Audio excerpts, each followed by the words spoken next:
पानी पिपासा मिटाए ना, पिपासा मिटाने वाला के भाई अल्लाह। खुदा दूर करे खाना है ना अल्लाह है, अल्लाह ही खाना दिया खुदा दूर कर, जेमने चाहबो एमনি दूर करे दिब। সেই জন্য মেরে মহতরম দোস্ত বুজুর্গ, খুদার কাছ থেকে লওয়ার রাস্তা হইল যে আল্লাহ তাআলার উপরে ঈমান আনো, ইয়াকিন করো আল্লাহই সব কিছু করে, আল্লাহই কোনো জাতিকে উন্নত করে, তাও আল্লাহই কোনো জাতিকে ধ্বংস করে। আল্লাহ সব জিনিসের উপরে কুদরত রাখে, জিনিস দিয়েও জিনিস তৈরি করতে পারে, বিনা জিনিসেও তৈরি করতে পারে, বিনা জিনিসেও তৈরি করতে পারে। জানোয়ার থেকে জানোয়ার হয়, পাথর থেকে জানোয়ার হয়, এটা কেউ দেখছেনি কোনোদিন? আল্লাহ পাথর থেকেও জানোয়ার বের করতে পারে। কওমে সামুদ সালেহ আলাইহিস সালামকে বলছে যে আপনার আল্লাহ যদি এত কুদরতওয়ালা হয় তাহলে এই সামনের পাথরের ভিতর থেকে এক্ষুনি, সময় নাই বলে এখনই এই পাথরের ভিতর থেকে একটা গাভীন উটনি এখনই বাইর করে দেখ। যে গাভীন উটনিটা বাইর হয়েই বাচ্চা দিব,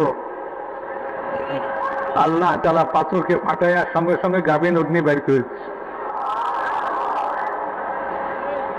মেরে মহতরম দোস্ত বুজুর্গ, নবীদের কিস্সা শোনায় দিয়েছেন। দেখো ঈমান আমলওয়ালা প্রত্যেক জমানায় আল্লাহ তাআলা তাদেরকে কিভাবে কামিয়াব করছেন। আর যে ঈমান আমল বাদে দুনিয়ার জিনিস থেকে তার জরুরতকে পুরা করা মনে করে ওইটার পিছনে লেগে রয়েছে, আল্লাহর উপরে ঈমান আনে নাই, আল্লাহর নবীর কথাকে মানে নাই, আল্লাহর হুকুমকে মানে নাই, কিভাবে আল্লাহ তাআলা তাদেরকে ধ্বংস করে দিয়েছেন।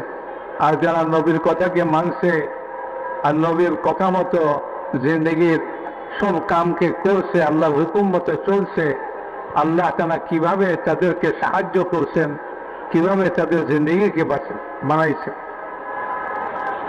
নূহ আলাইহিস সালাতু ওয়াস সালামের কওম তারা কয় যে নূহ শুকনা জায়গার মধ্যে নৌকা বানাই দিছো, কারণটা কি?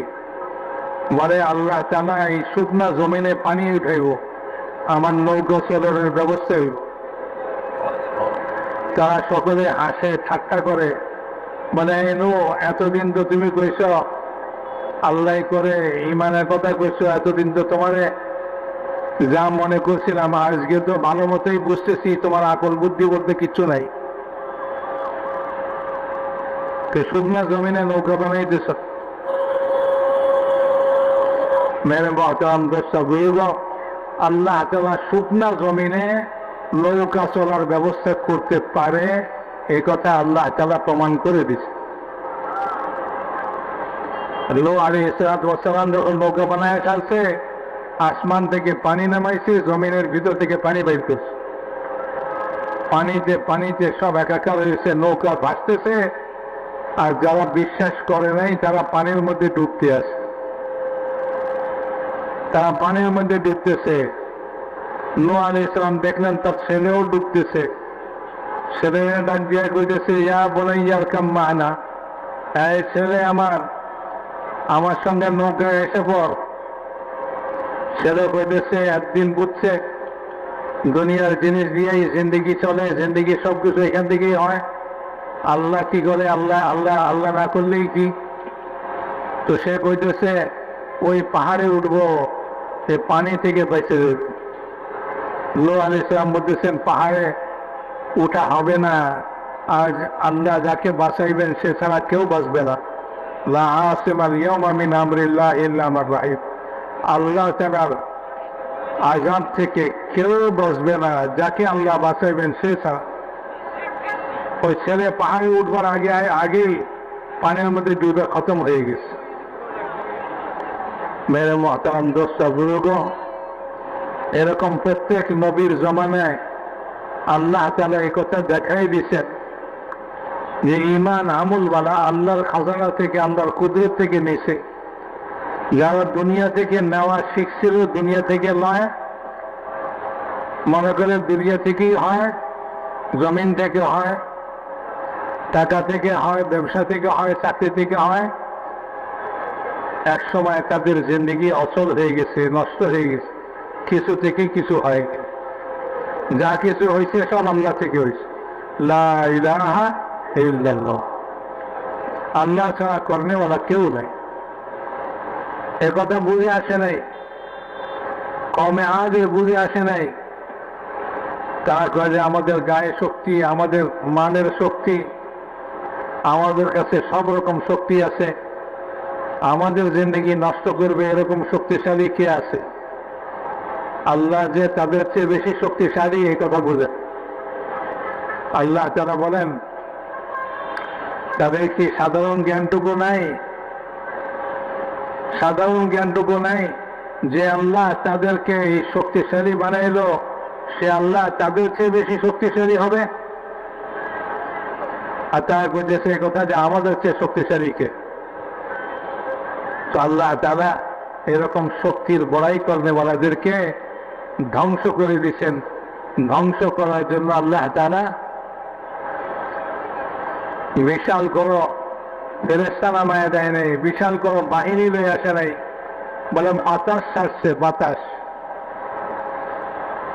7 রাত্রি 8 দিন পর্যন্ত বাতাস চলছে, আর এই বাতাস তাদেরকে শূন্যে উঠাইয়া জমিনে ফালাইছে, আর তাদের লাশগুলা জমিনের উপরে এরকম পড়েছিল যেমন গোয়া সহ খেজুর গাছ উপরে পড়ে থাকলে জমিনের উপরে যেরকম দেখা যায়, বিশাল বিশাল দেহ বিশিষ্ট এই সমস্ত লাশ জমিনের উপরে পড়েছে। মেরে মহতারাম দোস্ত বুজুর্গ, এইভাবে এক এক জাতি, এক এক দুনিয়ার লাইনে পারদর্শী কমে সামুদ বড় শিল্পী জাতীয় ছিল, পাহাড় খোদাই করে ঘর বাড়ি বানাইছে, বলে আমাদেরকে কে খতম করবে? পানিতে নূহ আলাইহিস সালামের কওম ডুবছে, বাতাসে কমে আদ খতম হয়েছে, আমরা তো পাহাড়ের ভিতরে ঘর বানাইছি, এখানে না আমাদেরকে পানিয়ে ডুবাইতে পারবে, না এখানে আমাদেরকে বাতাসে উড়াইতে পারবে। আল্লাহ রাব্বুল ইজ্জত তাদেরকে খতম করার জন্য এক আওয়াজ লাগাই দিছে, এক ফেরেশতা আওয়াজ দিয়ে দিছে। ওই আওয়াজের চোটে কলজা ফেটে ঘর পাহাড়ের গুহার ভিতরে সব মহিলা খতম হয়ে গেছে। মেরে মহতরম দর্শক বলব, যুগ যুগ ধরে জাতি আসছে, নবী আসছে, তাদেরকে ইমান আমলের দাওয়াত দিছে, তারা ইমান আমল বানায় নাই। দুনিয়ার লোকদের মতো মনে করছে যে টাকা পয়সা দিয়া, ব্যবসা বাণিজ্য দিয়া, জায়গা জমিন দিয়া আমাদের দুনিয়ার জিন্দেগি চলবে, আর এই দুনিয়ার জিন্দেগি আমাদের একটাই জিন্দেগি। অথচ তাদেরকে বোঝানো হয়েছে যে না, মৌতের পরে এক জিন্দেগি আছে। এইভাবে মেরে মহতরম দোস্ত, প্রত্যেক জাতি তাদের দুনিয়ার সামান সহকারে দুনিয়াতে খতম হয়ে গেছে। কারুন মাল জমা করছে, আল্লাহ তাআলা কারুনকে মাল সহকারে জমিনে ধসাই দিচ্ছে, তার মালও গেছে, তার জানও গেছে। ফিরআউন সে তার রাজত্ব দেয়া, মিশরের রাজত্ব নিয়ে বড়াই করছে। আল্লাহ রাব্বুল ইজ্জত ফিরআউনের মতন এরকম বাদশাকে লোহিত সাগরের মধ্যে নিয়ে পানির নিচে ডুবাইয়া খতম করে দিছে। সে গুনাহখোরও জানতে পারে নাই যে এই সাগরের ভিতরে আমার মৌত, এই সাগরের মধ্যে আমার ধ্বংস। আল্লাহ রাব্বুল ইজ্জত ওইখানে ধ্বংস করে দিছে। আর বনি ইসরাইল ঈমান আমলওয়ালা, তাদেরকে আল্লাহ তাআলা দুনিয়াতে মিশরের রাজত্ব দিয়ে দিছে। ফেরাউনকে খতম করে দিয়া ফেরাউনের রাজত্ব ঈমান আমলওয়ালাদেরকে দিয়ে দিছে। হুজুর আকরাম সাল্লাল্লাহু আলাইহি ওয়াসাল্লাম পর্যন্ত যুগে যুগে নবী আসছেন, আল্লাহ তাআলা তার কুদরতকে জাহির করছে। দুনিয়াতে মানুষ দুনিয়ার জিনিসের মধ্যে সে তার জিন্দেগি দেখছে, তারা সব খতম হয়ে ধ্বংস হয়ে গেছে। আর যারা আল্লাহ পাকের হুকুম এবং দিন আর ঈমান, আল্লাহ তাআলার কুদরত থেকে লইবার রাস্তা, এটাকে তারা হাসিল করে রয়েছে, তারা মেরে মহতারাম দোস্ত দুনিয়াতে কামিয়াব হয়ে গেছে, সফল কাম হয়ে গেছে। সাহাবা রাদিয়াল্লাহু তাআলা আনহুম আজমাইন আরবের লোক ছিল, মরুভূমিতে চড়ে বেড়াইতো, উট বকরির দুধ খেয়ে তারা জীবন ধারণ করত, আর মেরে মহতারাম দোস্ত খেজুরের পানি খেয়ে তাদের জীবন চলত। আল্লাহ তাআলা তাদের মধ্যে হুজুর আকরাম সাল্লাল্লাহু আলাইহি ওয়াসাল্লামকে নবী বানায় পাঠাইলেন। তিনি তাদেরকে খ্যাত করা শিখায় নাই, ব্যবসা করা শিখায় নাই। কুরাইশ বড় ব্যবসায়ী জাতি ছিল, তাদেরকে ব্যবসার তরিকা শিখায় নাই, বরং তাদেরকে ঈমানের দাওয়াত দিয়েছে। ইয়া আইয়ুহান নাস কুলু লা ইলাহা ইল্লাল্লাহ তুফলিহু, হে মানব জাতি লা ইলাহা ইল্লাল্লাহ পড়ো, কামিয়াব হয়ে যাবে। আরবের লোকেরা বলে আমরা 360 মূর্তির পূজা করি, আর ইনি আসছে এক আল্লাহ ইবাদত করার দাওয়াত দিতে, সব কাম এক আল্লাহই করবে। এটা তো বড় আশ্চর্যের কথা। আজআলা আল-আলিহাতা ইলাহান ওয়াহিদা ইন্না হাযা লাশাইউন উজাব, এটা তো বড় আশ্চর্যের কথা। তো তাদের কাছে আশ্চর্য লাগতেছে। হযরত ওমর রাদিয়াল্লাহু তাআলা আনহু তার কাছেও আশ্চর্য লাগে, সমস্ত সাহাবাদের কাছে আশ্চর্য লাগতেছে। কিন্তু আল্লাহ তাআলা যখন তাদেরকে ঈমান দান করলেন, তাদের দিলের ভিতরে ঈমান ঢুকিয়ে দিলেন, তো তারা হাসতে লাগলো, কয় যে আমরা কেমন বোকা লোক ছিলাম, পাথরের মূর্তি নিজেরা নিজের হাতে বানায়া এদের পূজা করতাম, এদের কাছে নিজের মনের আশা আকাঙ্ক্ষা ব্যক্ত করতাম, আর এটা আমি বানাইছি, এটার চোখ তো আমি বানাইছি, এটার কান আমি বানাইছি। মেরে মহতারাম দোস্ত বুজুর্গ, এটার মুখ তো আমি বানাইছি।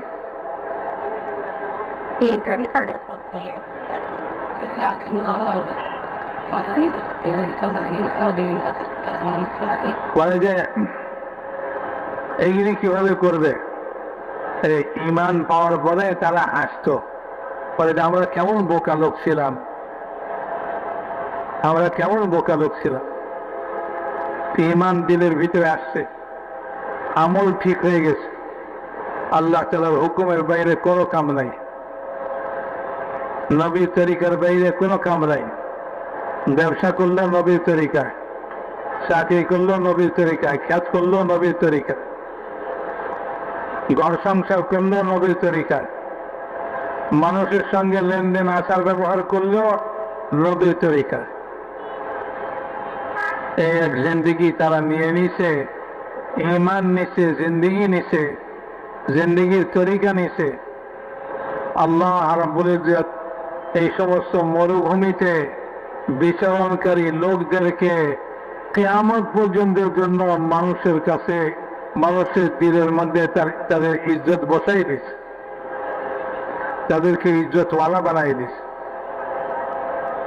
আর তাদের জরুরতগুলা বলে যে হাজার হাজার বছর ধরে যারা শহর আবাদ করছে, ধনভাণ্ডার জমা করছে, আর খেত খামার খেত কৃষি করে করে তারা জায়গা জমিন আবাদ করছে, তাদের এই সমস্ত জায়গা জমিন, শহর বন্দর, তাদের ধনভাণ্ডার, এই সব কিছু সাহাবা রাদিয়াল্লাহু তাআলা আনহুম আজমাইনকে মুহূর্তের মধ্যে দিয়ে দিছে, তাদেরকে এগুলি থেকে ভাগাই দিছে।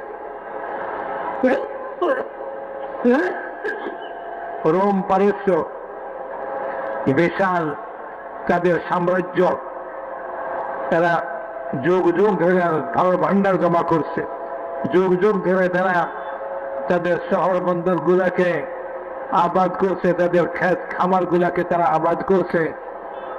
আর সাহাবাদেরকে কলমা আর কলমাওয়ালা জিন্দিগি দিয়া আল্লাহ তাআলা মরুভূমি থেকে উঠাইছে। তাদের সঙ্গে নবী ওয়াদা করতেছেন, এই সমস্ত রোম পারস্যের সমস্ত রাজত্ব আল্লাহ তাআলা তোমাদেরকে দিয়ে দিবে, এই সমস্ত শহরগুলি তোমাদেরকে দিয়ে দিবে, তারা আল্লাহর কথা, আল্লাহ রসুলের কথাকে এরকম বিশ্বাস করছে যেরকম চোখে দেখলে মানুষ বিশ্বাস করে তার চেয়ে বেশি। আর আলী রাদিয়াল্লাহু তাআলা বলেন, জান্নাতের কথা আল্লাহ রসুলের কাছ থেকে এত শুনছি আর দিনের মধ্যে এরকম ইয়াকিন পয়দা হয়েছে। আর যদি জান্নাত তার সমস্ত সাজসজ্জা সহকারে, নেয়ামত সহকারে আমার সামনে আসে, তা আমার ঈমান বৃদ্ধি পাবে না। না দেখে এত বিশ্বাস করছি, দেখলে কোনো একটু বাড়বে না। মেরে মুহতারাম দেশটা বুঝল, তারা আল্লাহ এবং আল্লাহ রসুলের কথাকে এরকম বিশ্বাস করছে, ইয়াকিন করছে। হুজুর আকরাম সাল্লাল্লাহু আলাইহি ওয়াসাল্লাম এক সাহাবীকে বলতেছেন, তুমি হীরা শহর দেখছ? পারস্য দেশের একটা শহর হীরা। বলে, ইয়া রাসূলুল্লাহ, আমি হীরা শহর দেখি নাই, তবে নাম শুনছি।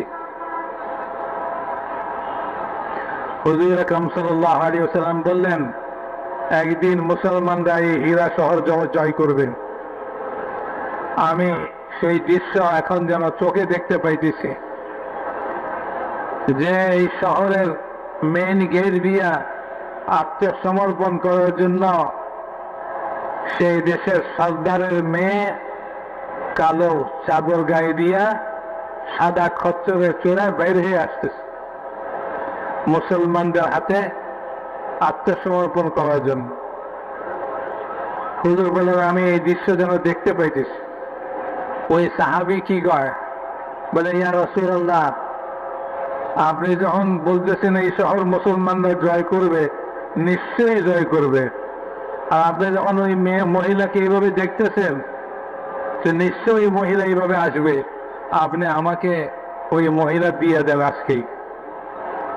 কবে জয় হইব তার ঠিক নাই, কিন্তু আজকেই ওই সাহাবী হুজুরের কথায় হুজুরের কাছ থেকে ওই মহিলা চাইয়া লইতেছে। হুজুর বলেন যে যাও, তোমাকে দিয়ে দিলাম। ওই সাহাবী বলেন, রাসূলুল্লাহ সাল্লাল্লাহু আলাইহি ওয়াসাল্লামের পরবর্তী জমানায় যখন মুসলমানরা ওই শহর জয় করছে, আমি ওই মুসলমানদের সঙ্গে ছিলাম। আমি যুদ্ধের পরে কোনো কাম করি নাই, সোজা হয়ে ওই গেটের কাছে বসে গেছি, যে রাসূলুল্লাহ সাল্লাল্লাহু আলাইহি ওয়াসাল্লাম যেভাবে বলছিলেন এটা হবেই হবে। তো দেখলাম যে কিছুক্ষণ পরে ঠিকই কালো চাদর গায়ে দিয়া একটা মহিলা সাদা খচ্চরে চড়ে বের হয়ে আসতেছে। আমি দৌড়াইয়া যাই, তার গাদার লাগাম ধরছি আর ঘোষণা দিছি যে এই গাদা এবং গাদার উপরে যে মহিলা আছে এটা আমার। লোকেরা বলে, কিভাবে? এখনো তো গনিমতের মাল বন্টন হয় নাই, তুমি কিভাবে দাবি করো? বলে, যেদিন রাসূলুল্লাহ সাল্লাল্লাহু আলাইহি ওয়াসাল্লাম এই শহর জয় হওয়ার সুসংবাদ দিছিলেন, সেদিন আমি রাসূলুল্লাহ সাল্লাল্লাহু আলাইহি ওয়াসাল্লামের কাছ থেকে এই মহিলাকে চাইয়া লইছি, হুজুর আমাকে দিয়ে দিছে। দুই চারজনে মিলে সাক্ষী দিছে, জামাতের আমির সাহেব দিয়ে দিছে তাকে, ঠিক আছে যাও, লিয়ে যাও, এটা তোমার। মেরে মুহতারাম দেশ সাহাবারা আল্লাহ এবং আল্লাহ রসুলের কথার উপরে এরকম ইয়াকিন করছে, এরকম বিশ্বাস করছে যে এটা হবেই হবে। সাহাবায়ে কেরাম রোম বাদশার দরবারে গেছে, জায়গা বলতেছে, বাদশা জিজ্ঞেস করে, আমাদের দেশে কেন আসছ? মরুভূমিতে আসছি না, ভালোই তো ছিল, আমাদের দেশে কেন আসছ? বলে, আমাদের নবী তোমার এই পায়ের নিচে জমিন আমরা দখল করিম, আমরা কবজা করিম, এই ওয়াদা আমাদের সঙ্গে করছে, আমরা এই জমিন নিতে আসছি। বাদশা গুসা হয়ে গেছে, বলে কি বেয়াদবের মতন আমার দরবারে খায়া আমারে বলে যে আমার পায়ের নিচে জমিন বলে তারা কবজা করবো, নিয়ে নেব। তো বাদশা ঠাট্টা করার জন্য একজনের কইছে যে বস্তা করে মাটি লে আয়, মাটি লিয়ে এসে মাথার উপরে উঠাই দে। তো সাহাবি মাথার উপরে উঠাই দিস, সাহাবি বস্তা মাথায় দিছে দৌড়। বাদশাহ আরো আশ্চর্য হয়ে গেল, দৌড় দিল কেন?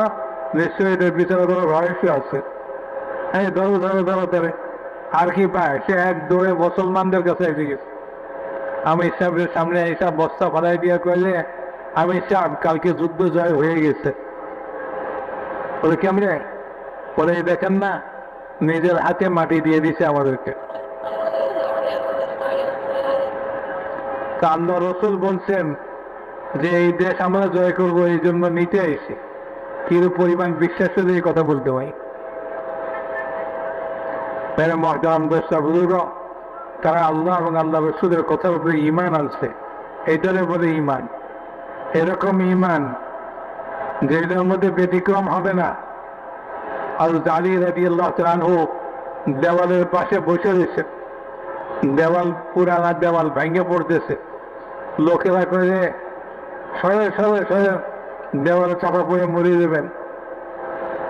আর আলী বলতেছেন যাও যাও, আলী দেওয়াল চাপা পড়ে মরবে না, আলী দেওয়াল চাপা পড়ে মরবে না।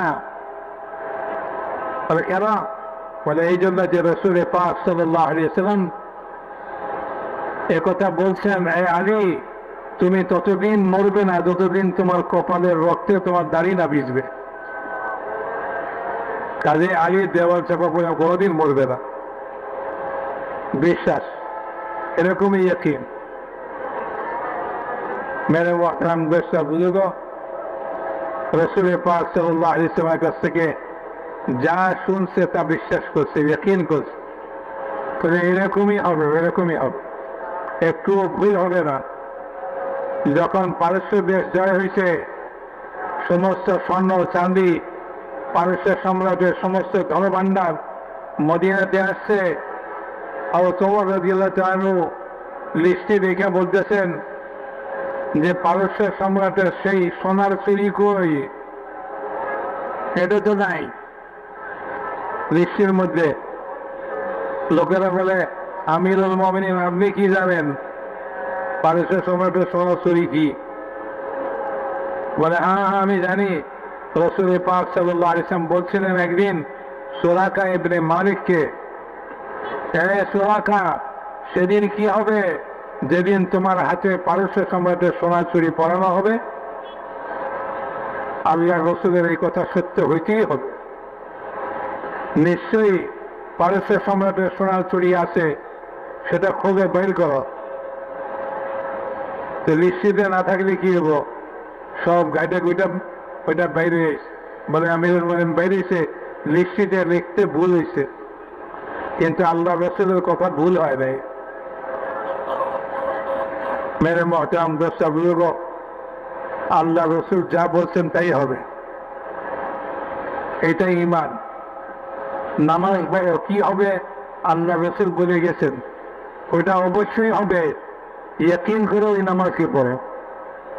এই জন্য ফাজাইল তালিম, তালিমে হালকায় বৈশা নিজের ঈমান বানাও, ঈমান বানাও।